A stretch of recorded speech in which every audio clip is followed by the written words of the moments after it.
안녕하세요. 저는 돈으로 사람을 차별하는 시댁과 겨우 연을 끊을 수 있었던 평범한 40대 여성입니다. 보통 부모라면 어떤 자식이든 사랑으로 보듬는 게 당연하지 않나요? 그런 의미에서 저희 남편은 부모의 눈밖에 난 자식이었어요.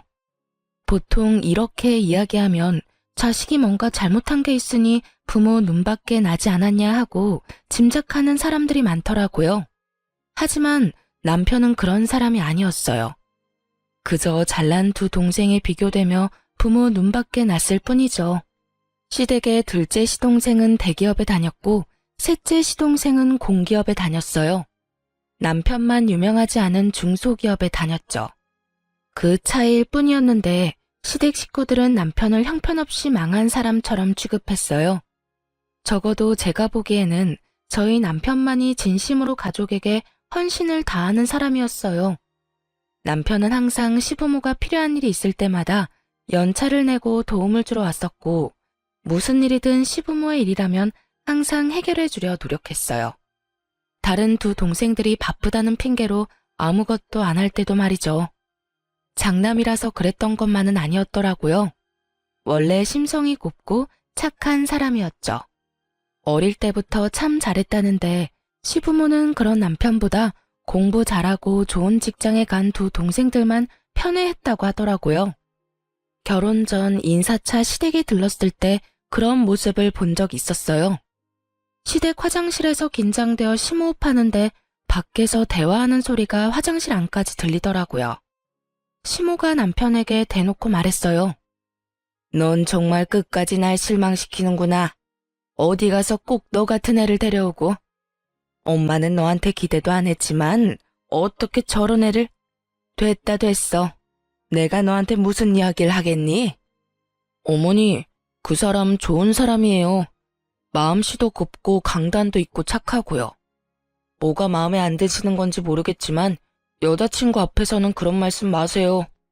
끝까지 저를 옹호해주는 남편을 보며 마음이 뿌듯해진 것도 잠시였죠. 시모는 그런 남편에게 도리어 짜증을 냈어요. 좋은 사람인지 나쁜 사람인지 내가 알게 뭐니? 좋은 직장에 취직을 못했으면 마누라라도 제대로 된 사람 만나야지. 홀아버지 밑에서 큰 외동딸이라니. 게다가 의사도 아니고 간호사? 네 동생들 보기 부끄럽지도 않니? 네 동생들 와이프는 다들 교사에 공무원에 날고 기는데. 너 내가 왜 이렇게 마음에 드는 구석이 하나도 없어? 결혼하고 싶으면 네 마음대로 해라. 너 좋다는데 내가 무슨 할 말이 있다고? 그래도 너 결혼할 때는 동생들처럼은 못 해주는 거 이해해라. 동생들 다 1억씩 해갔다고 너까지 1억 가져가려고 하면 형평성에 어긋나지 않니? 네가 나한테 해준 게 뭐 있다고? 넌 5천만 원만 줄 테니 둘이서 알아서 맞춰서 가. 5천만 원 주는 것도 감지덕지인 건 알지? 시모의 말에 남편이 상처받을까봐 저는 후다닥 화장실에서 나왔어요. 그리고 웃으며 아무것도 못 들은 것처럼 남편 옆에 앉았죠. 저기, 이제 자리에서 일어나야 할 것 같아요. 오늘 야간 근무하는 직장 동료가 근무를 바꿔달라고 연락이 와서요. 죄송하지만 다음에 찾아뵙겠습니다. 그렇게 말하고 남편을 데리고 밖으로 나왔어요. 남편은 표정이 좋지 않았어요. 결혼 전부터 저를 탐탁치 않아 하는 시모 때문에요. 저는 간호사로 일하면서 진상 환자 많이 겪었던 경험이 있어서 이런 괴롭힘은 괴롭힘 축에도 들지 않았고 아무렇지 않게 행동할 자신도 있었어요. 그런데 남편 표정이 저보다 안 좋으니 마음이 너무 쓰이더라고요. 오빠, 나는 오빠가 제일 중요해. 가족들이 뭐라 하던 간에 우리만 잘 살면 되지. 그러니까 우리들만 생각하자. 그러면 어떤 것도 잘 이겨낼 수 있을 거야. 휩쓸리지 말고 비교하지도 말고. 알았지? 제 말에 남편은 그제야 살짝 웃더군요. 고마워. 네가 있어서 얼마나 내가 많은 위로를 받는지 모르지? 넌 가끔 진짜 대단해. 나보다 더 나이 많은 누나 같은 느낌이야. 그 예시는 좀 아닌데? 나 그 정도로 늙은 거 아니라고. 둘이서 그렇게 장난을 치며 마음을 다잡았어요. 결혼이라는 것이 가문 간의 결합이라 신중하게 생각해야 하는 것은 맞지만 정말 그 지랄 맞은 시댁 때문에 이 마음이 고운 남자를 버리기에는 너무 아까웠거든요. 그렇게 저와 남편은 결혼까지 하게 됐어요.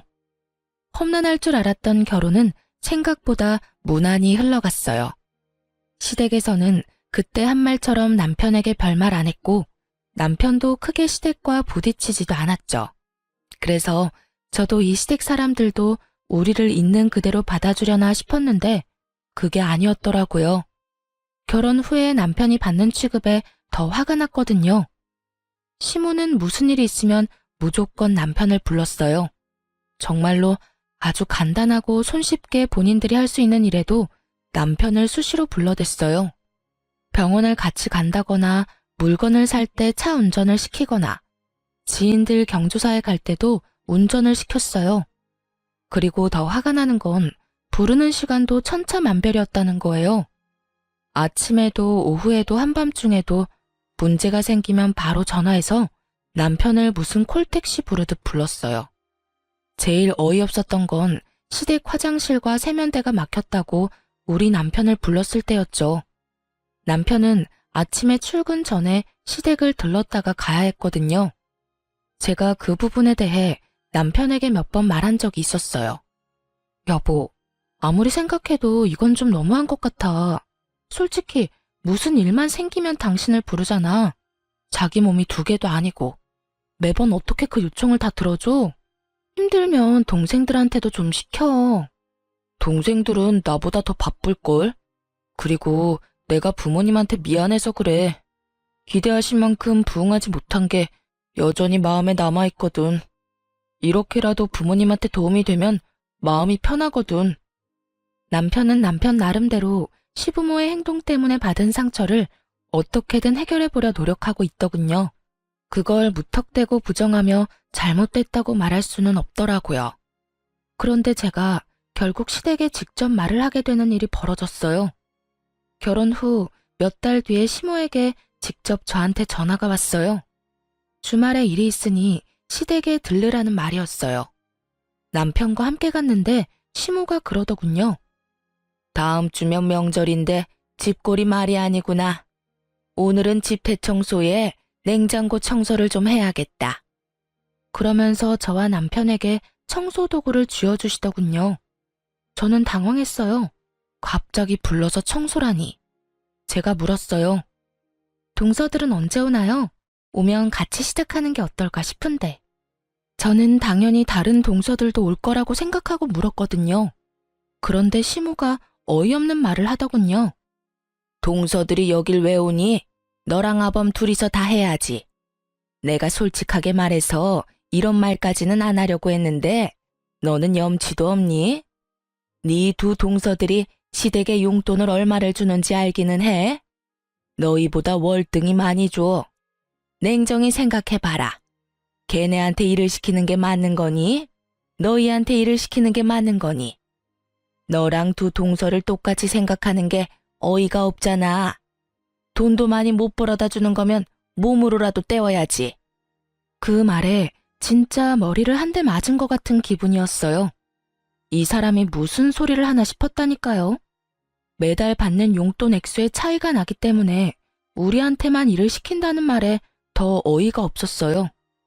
용돈이고 뭐고 다 떠나서 며느리를 일 시켜 먹으려고 한다는 것 자체가 언제적 사고방식인지 모르겠더라고요.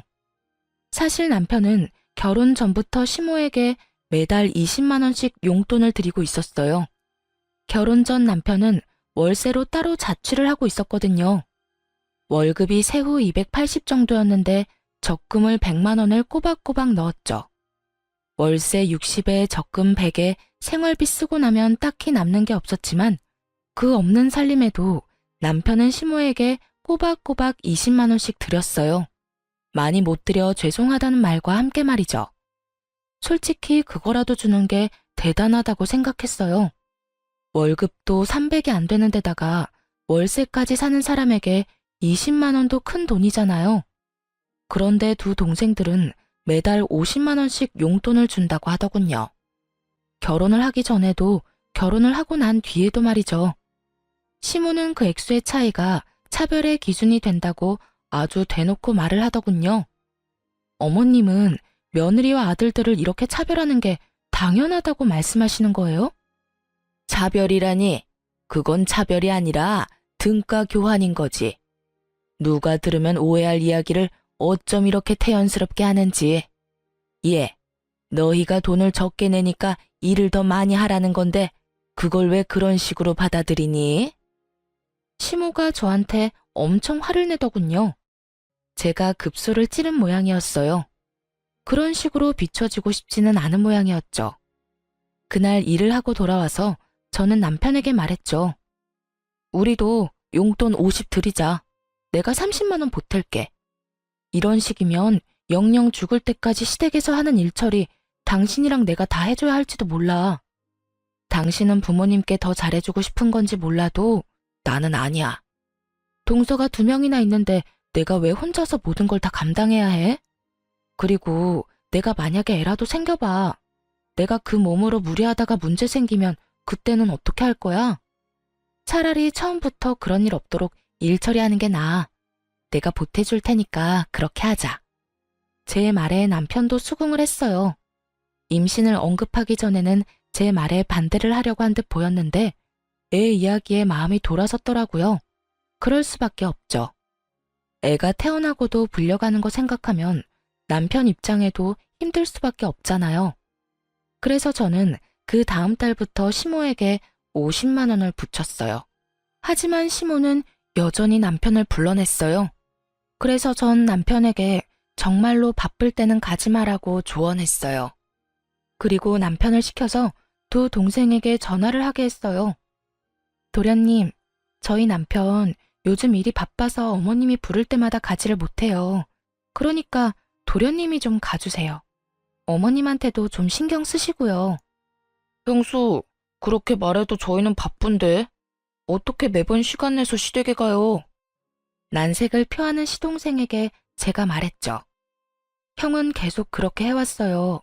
일하는 거 다 똑같고 형님이야말로 요즘 야근한다고 바빠요. 여태껏 계속 해온 형 대신에 2 도련님이 애 좀 써주세요. 솔직히 이런 말까지는 안 드리고 싶은데 시댁에 돈 많이 받아간 사람은 2분이잖아요. 그게 무슨 말이에요? 저희는 매달 용돈도 꼬박꼬박 드리고 있다고요.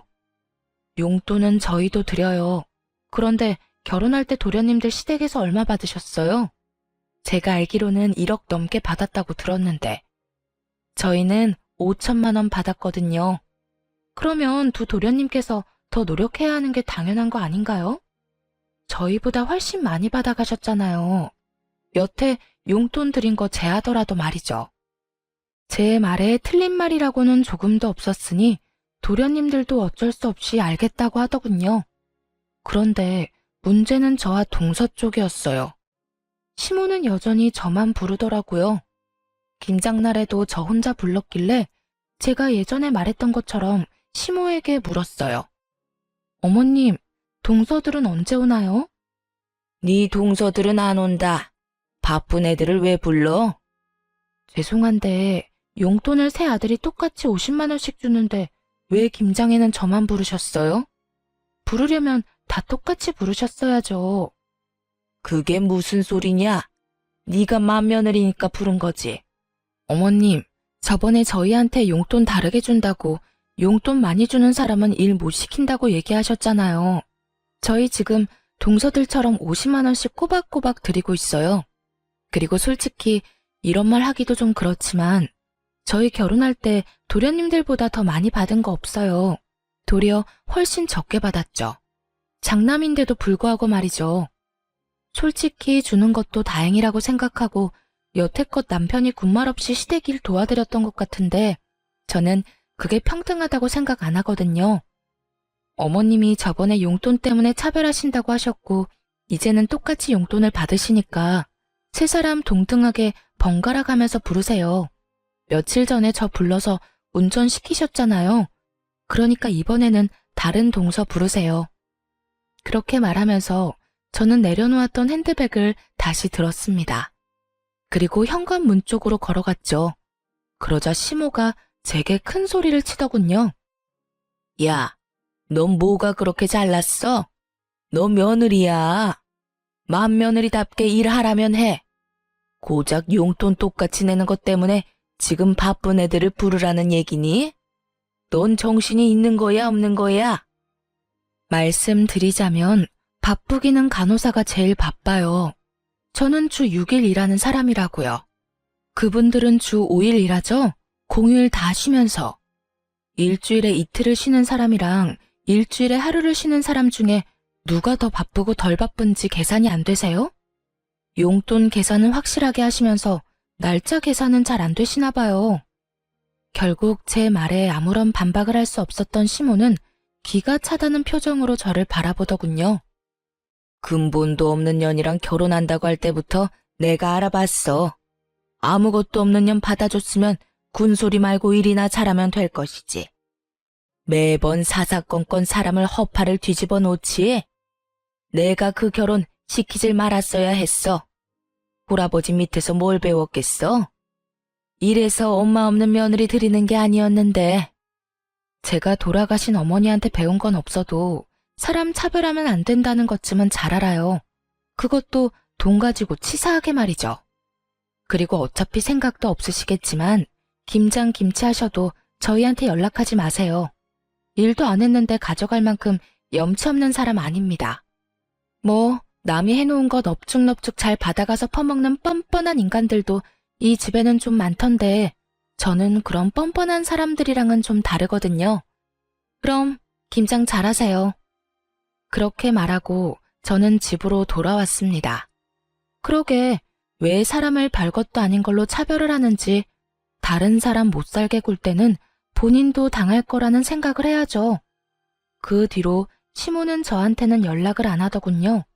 대신 남편을 좀 더 많이 부르게 됐죠. 하지만 남편도 결국 시모의 요구를 적당히 거절하자 비로소 평범한 생활을 할 수 있게 됐어요. 매번 별거 아닌 일로 불려가는 생활에서 해방된 거죠. 남편과 저는 겨우 여유로운 생활을 즐길 수 있었습니다.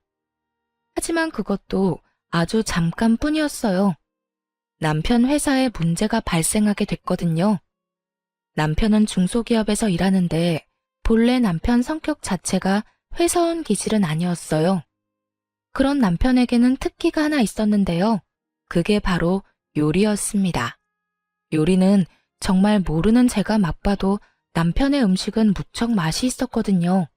그 음식 솜씨에 반해서 결혼하게 된 것도 있으니까요. 남편 회사에는 재정 악화로 인원 감축이 시작됐고 남편은 퇴사를 해야 할 것 같다고 저에게 상의를 하더군요. 가게를 차리려는 생각이었어요. 사실 멀쩡한 직장 놔두고 나오는 거면 화를 냈을 거예요. 하지만 이미 재정 악화로 인한 감축이 이뤄지고 있는 회사였어요. 언제 망할지 모른다는 거죠. 물론 지금 당장 망할 리는 없겠지만 미래가 없다는 건 누가 봐도 뻔한 일이었어요. 그리고 저는 남편의 음식 솜씨와 장사 수완을 믿기로 했어요. 사실 저도 간호사로 일하며 돈을 벌고 있으니 괜찮을 거라고 생각한 것도 있었어요. 남편이라면 잘할 수 있을 것 같다는 생각으로 남편이 하겠다는 양식 음식점을 저도 응원하게 됐죠. 그런데 남편이 가게를 창업하려고 하는데 돈이 조금 빠듯했어요. 그래도 조금만 아끼고 제가 조금만 더 일하면 충분히 충당할 수 있는 금액이긴 했어요. 그런데 문제는 그 뒤에 생겼어요. 제가 덜컥 임신을 하게 된 거였죠. 아이가 생기지 않도록 노력했지만 결국에는 제 맘대로 되는 게 아니었더라고요. 그렇게 애가 생기니 저도 슬슬 걱정이 되더군요. 애한테 드는 돈이 생각보다 많을 것 같아 수중에 있는 돈을 다 끌어다가 남편 가게에 모두 털어놓을 수는 없었어요. 그래서 모자란 돈은 대출을 할까 생각 중이었거든요. 일단 저희 집을 담보로 대출을 하고 차가 2대 있으니 제 명의의 차는 팔아야 할까 생각했죠. 그렇게 가게 창업 비용 때문에 걱정을 하고 있었는데 그때 시모가 남편에게 그 이야기를 들었는지 잠깐 시댁으로 오라고 하더군요. 너애 창업할 때 돈 필요하지? 결혼할 때 5천만 원밖에 안 해줬으니까 이번에 가게 창업할 때 5천만 원을 빌려줄게. 대신에 연이자 3%로 빌려줄 거야. 언제든 일시 상환 가능하고. 어때? 어머님 죄송한데 저희는 3천만 원만 있으면 되는데 어째서 5천만 원이나 빌려주시려고 하세요? 너희 가게 차릴 때 딱 필요한 만큼만 돈 나오는 거 아니다. 인테리어나 그 외 다른 변수들이 생기면 어떻게든 돈이 들게 돼 있어. 그래서 조금 더 여유롭게 주려는 거야. 물론 시모가 좋게 이야기를 했지만 저는 당연히 그렇게 받아들이지 않았어요. 이자가 3%면 저희가 은행에서 대출받는 것보다는 더 이득이긴 했어요. 하지만 이제까지의 일들로 보면 시모가 저희를 좋게 생각해서 돈을 빌려주는 거라는 생각이 들지 않더군요. 분명히 뒤에 꿍꿍이가 있을 거라는 생각이 들었죠. 도대체 이 사람들이 무엇을 위해서 우리에게 돈을 빌려주려고 하는 것일까? 그것도 3천만 원이 필요한 사람에게 5천만 원이나 빌려주겠다는 말을 왜 했을까? 솔직히 시모에게 꿍꿍이가 있다 하더라도 이 조건은 저희에게 무척 좋은 조건이었어요. 매달 원금은 갚지 않아도 되고 이자만 갚으면 되며 만기 상환 일시가 정해져 있지 않고 일시 상환 가능한 시점에 상환하면 되니까요. 그러나 저는 뭔가 불쾌한 기분이 들어서 남편에게 그냥 거절하자고 말했어요. 하지만 남편은 뱃속의 아이를 생각해서라도 조금이라도 아껴야 한다며 시모에게 돈을 빌리게 됐습니다. 대신 저희가 원하는 3천만 원만 빌리기로 했어요. 그런데 그 뒤에 시댁이 어떤 생각을 하고 있었는지를 알게 된 거죠. 남편이 허락한 일이기는 했지만 저에게는 거의 반강제로 시모의 호의를 받아들인 기분이었어요. 그래서 찜찜하게 생각했는데 역시나 제 생각이 맞았더군요. 저희 손에 3천만 원을 들려주고는 그 돈을 빌미로 다시 한번 저희를 시시때때마다 부르더군요. 예전과 똑같은 상황이었어요. 마치 집에 식모 하나를 두려는 것처럼 뭔가 필요한 게 있거나 집을 치워야 할 일이 있거나 어딘가 멀리 가야 할 때 꼭 저희 부부를 불렀어요.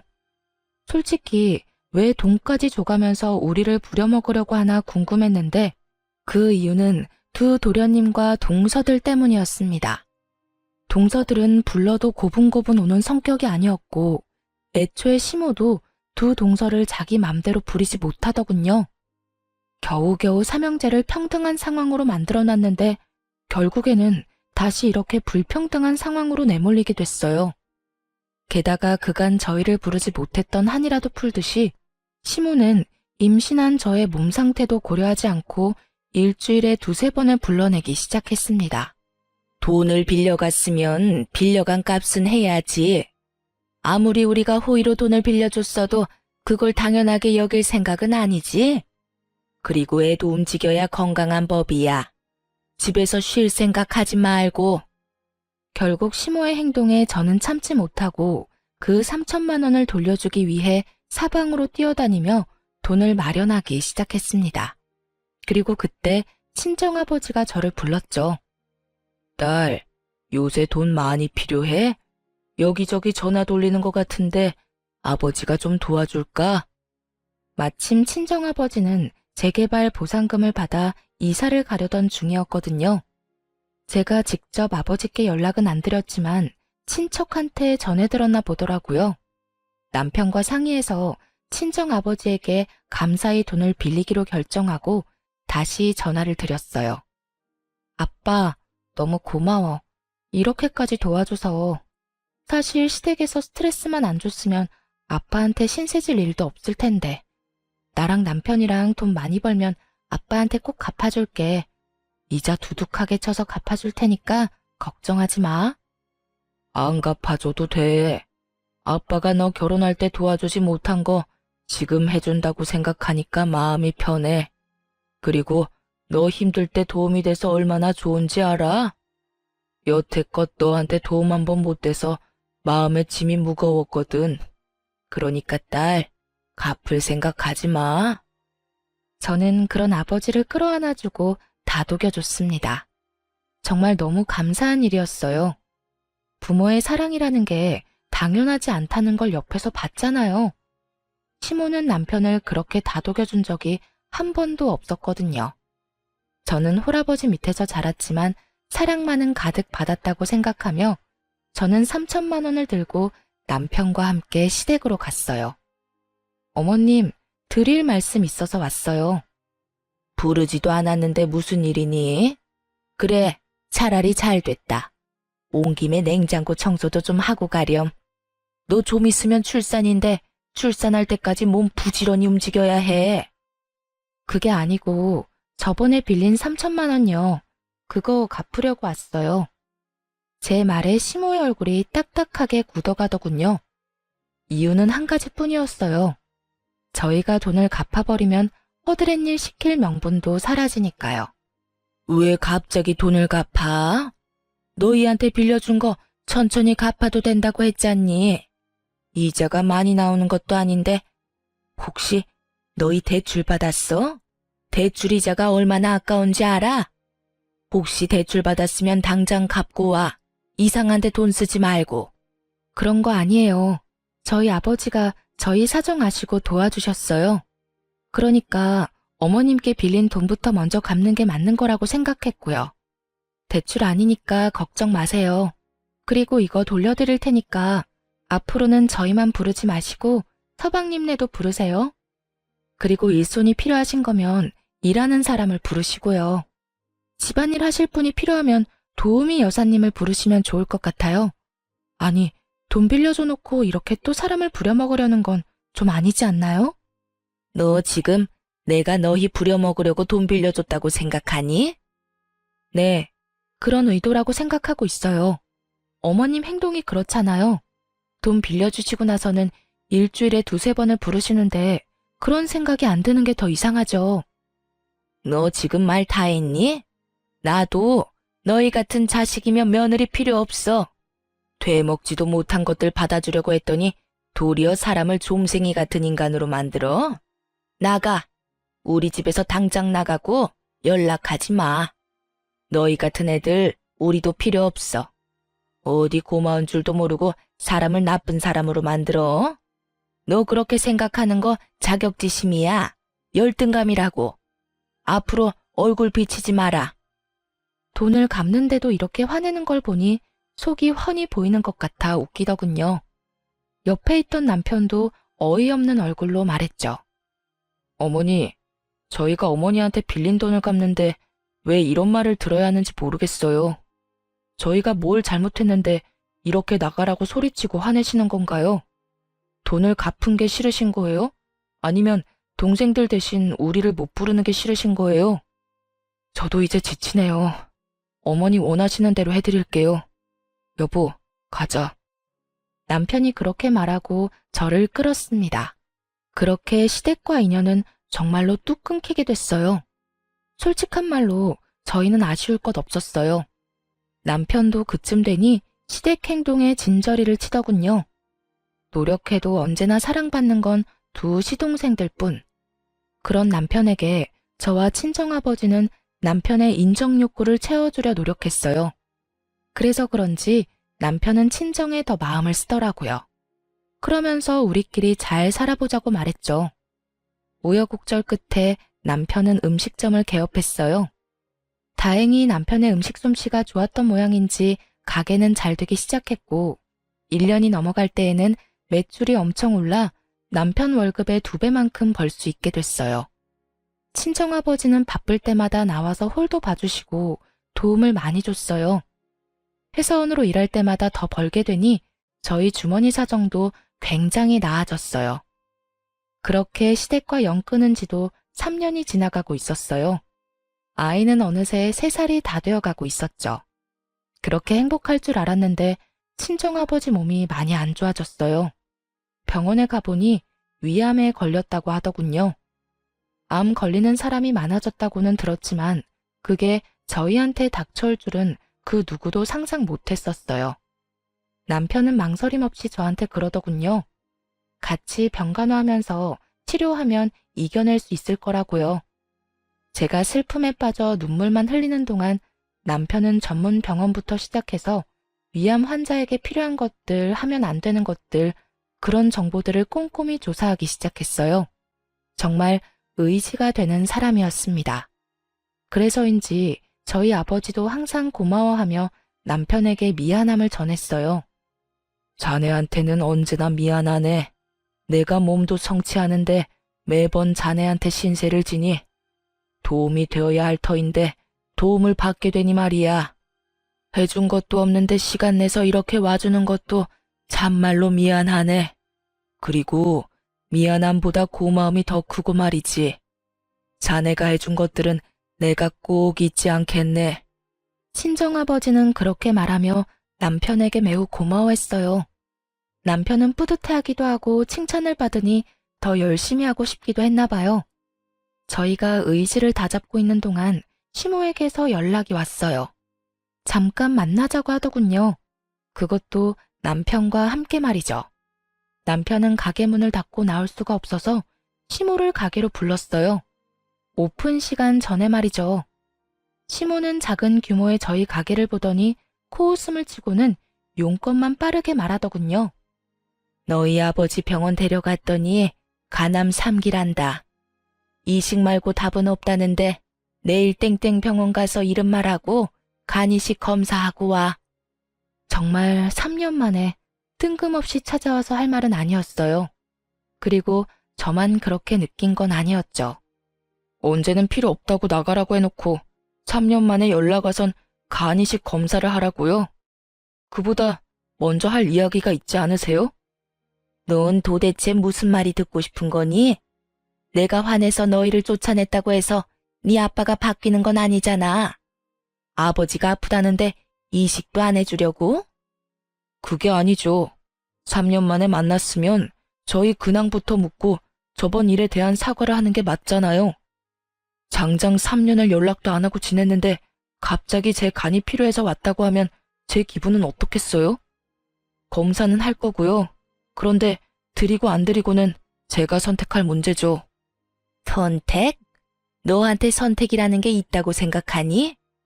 너 머리끝부터 발끝까지 나랑 내 남편이 만들어준 거야. 그런 주제에 네가 부모 부양의 의무를 지지 않겠다는 거야? 그럼 처음부터 부양을 할 수 있도록 다른 동생들과 차별하지 말고 잘 키워주셨으면 됐잖아요. 제가 바보라고 생각하세요? 저야말로 두 분이 바라는 인생 만들어드리지 못해서 마음의 비처럼 생각하고 허드렛 일 다 도맡아서 한 거예요. 그쯤 했으면 인정해주고 이해해줄 때도 되지 않아요? 그런데 어머니 저한테 어떻게 하셨어요? 차라리 저한테만 그랬다면 저도 군말 안 할 생각이었어요. 그런데 제 와이프까지 끌어들여서 이 일 시키는 건 아니잖아요. 재수 씨들은 손가락에 물 하나 안 묻히면서 왜 저희 아내한테만 그런 일을 시키셨어요? 너 지금 네 와이프 편드느라 부모한테 대드는 거니? 그럼 네가 잘 좀 하지 그랬어? 아직까지 제 탓이에요? 알았어요. 더 이상 할 말 없으니까 나가세요. 어머니 진심은 잘 알았어요. 뻔히 눈앞에 보이는 손녀딸에게 눈길 한번 안 주는 거 보니 저를 자식이 아니라고 생각하는 건 명백해 보이니까요. 저는 어머니 소유물이 아니고 간이식은 어느 누구도 강요할 수 없는 부분이에요. 제가 연락할 때까지 연락하지 마세요.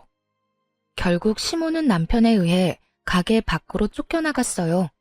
그러나 남편은 결국 간이식 검사를 하러 갔어요.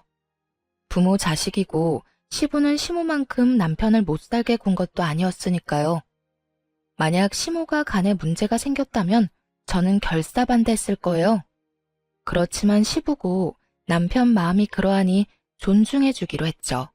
검사를 하러 갈 때는 남편과 제가 같이 갔는데 하필이면 시부를 담당하는 의사 밑에 제 대학 동기가 일하고 있더라고요. 반가워서 얼굴 보고 몇 마디 나누다 이식센터에 내려가 접수를 했어요. 그렇게 일주일 뒤 검사 결과를 들으러 다시 방문했는데요. 그날 남편 검사 결과가 나온다는 말에 시모까지 달려왔더라고요. 남편은 그런 시모를 보고도 인사 한 번 건네지 않았죠. 검사 결과는 부적합이었어요. 저는 속으로 안도의 숨을 내쉬었어요. 장기 이식 공여자는 평생 몸 관리를 해야 하니 좀 걱정됐었거든요. 그렇게 저희는 자리를 뜨려고 하는데 시모가 저를 붙잡으며 말하더군요. 너도 가족이잖니? 너도 검사 한번 해보고 가거라. 어머니! 시모의 어이없는 말에 남편이 저 대신 화를 버럭 냈어요. 어떻게 이렇게 무례할 수 있어요? 화내려는 남편을 자제시키며 제가 시모에게 물었어요. 저한테 하라는 거 보니 다른 두 동서들은 간이식 검사 했나 보죠? 그래, 둘 다 부적합으로 나왔다.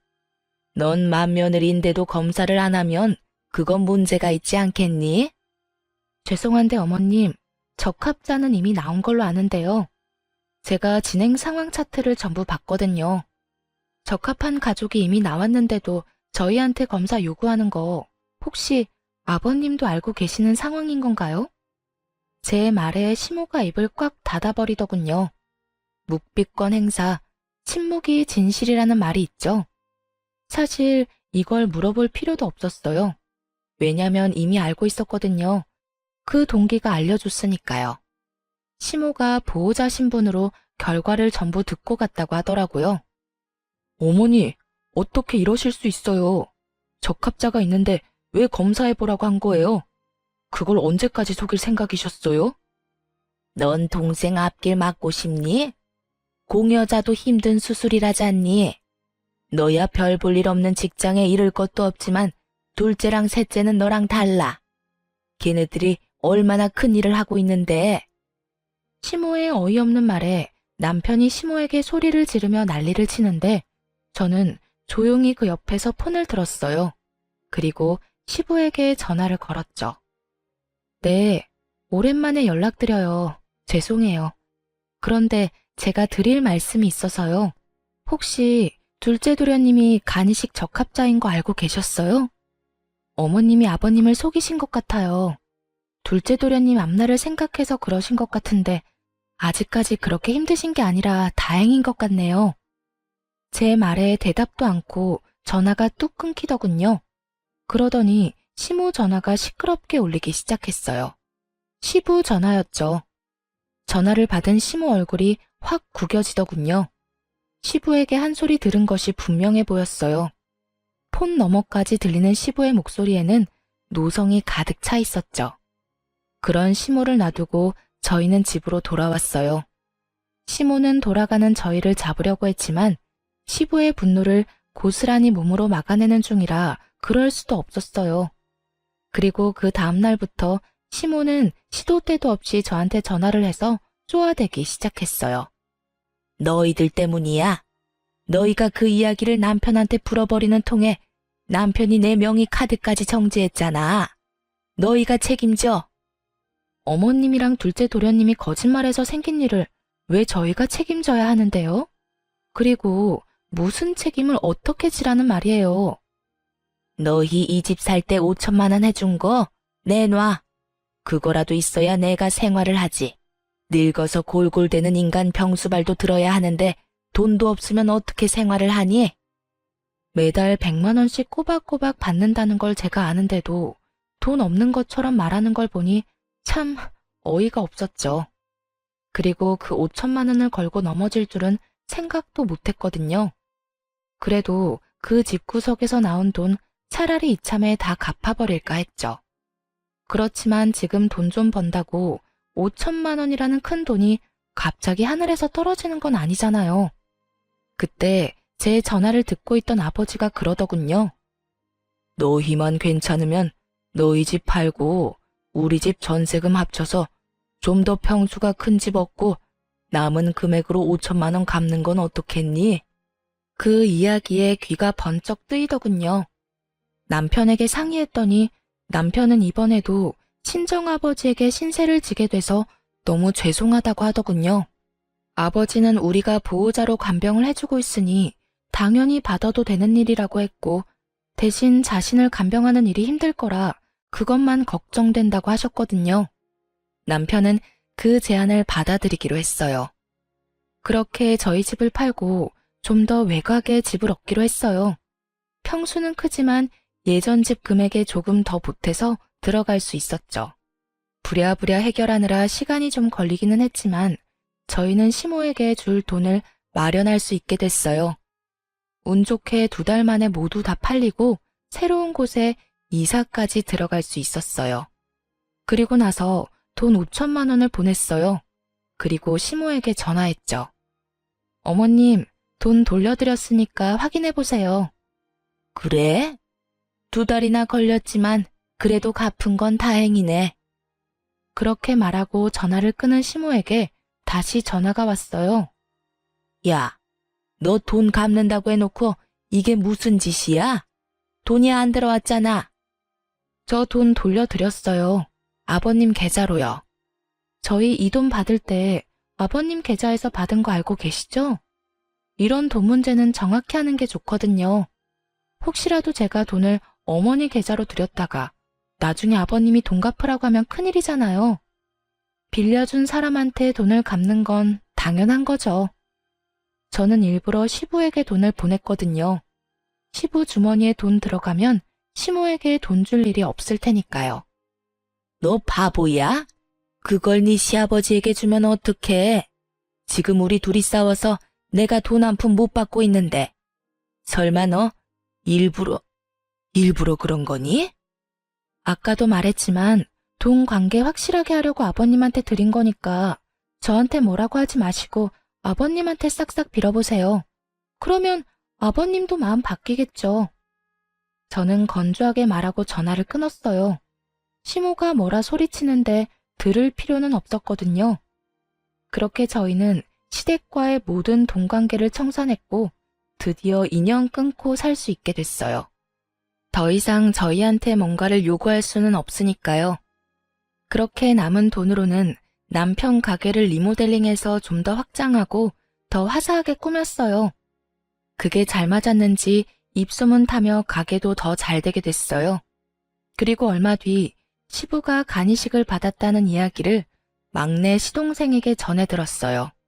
그리고 그로부터 또 몇 달 뒤에 시동생이 화가 많이 난 채로 저희 남편을 찾아왔더라고요. 형, 이게 말이나 되는 일이야? 아버지가 5천만 원 들이밀면서 둘째 형한테 간이식하라고 난리도 아니었어.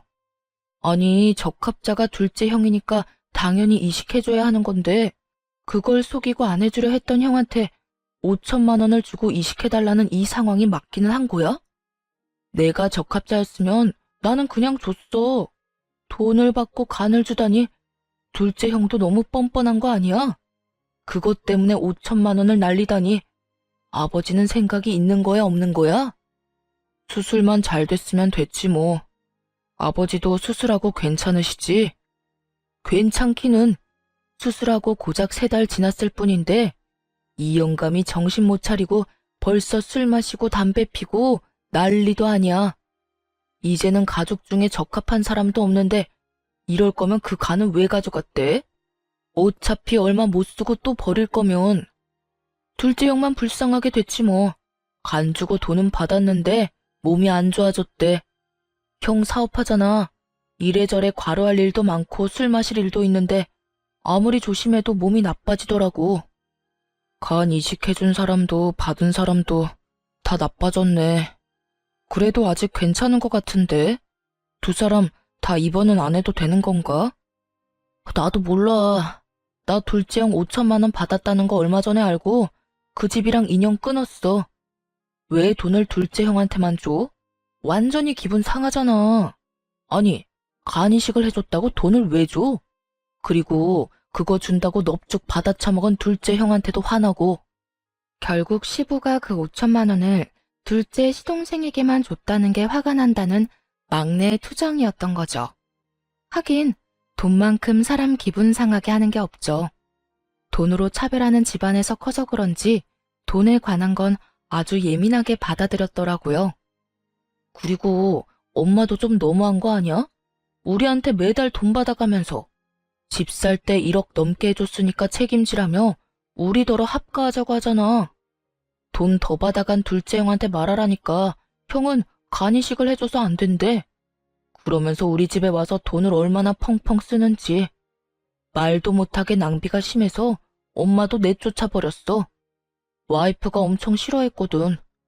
돈은 있는 대로 갖다 쓰면서 무슨 잔소리는 그렇게 많은지 화가 안 날 수가 없더라고.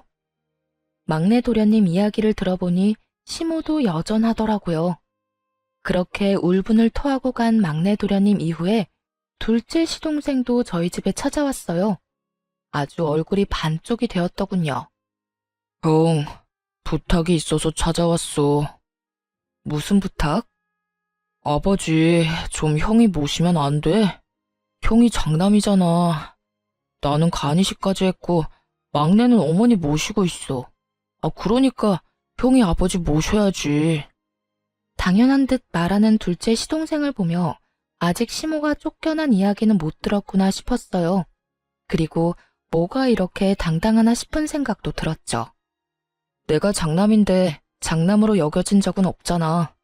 이제 와서 네가 장남 운운하는 것도 좀 웃기다. 간이식은 어차피 돈 받고 해준 거지. 막내한테 다 들었어. 그리고 너희 결혼할 때 돈 다 받아갔잖아. 난 그거 다 갚았어. 그러니까 그 돈 갚을 만큼은 네가 아버지 돌봐드려. 돈 줄게.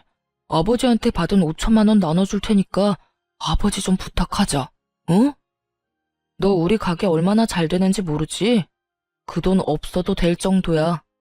그리고 그 5천만 원 원래 나한테서 나온 돈인 거는 알고 있어? 집 살 때 받은 돈 5천만 원 내놓으라더라.